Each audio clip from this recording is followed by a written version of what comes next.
দেশের বৈদেশিক মুদ্রা বাজার স্থিতিশীল রাখতে এবং রেমিটেন্স রপ্তানি আর প্রবাহকে সহায়তা দিতে ব্যাংকগুলো থেকে অতিরিক্ত ডলার কিনছে বাংলাদেশ ব্যাংক।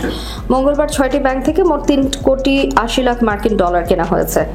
এ সময় প্রতি ডলারের বিনিময় হার ছিল 121.80 টাকার মধ্যে, যা মাল্টিপল প্রাইস নিলাম পদ্ধতির মাধ্যমে সম্পন্ন হয়।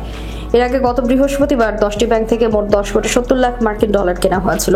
তখন প্রতি ডলারে বিনিময় হার ছিল 121.80 টাকা। আর সোমবার 8টি ব্যাংক থেকে মোট 10,40,00,000 মার্কিন ডলার কেনা হয়। তখন প্রতি ডলারের বিনিময় হার ছিল 121.78 থেকে 121.80 টাকা। চলতি 2025-26 অর্থ বছরে এই পর্যন্ত নিলাম পদ্ধতির মাধ্যমে বাংলাদেশ ব্যাংক মোট 212,60,00,000 ডলার কিনেছে কেন্দ্রীয় ব্যাংক।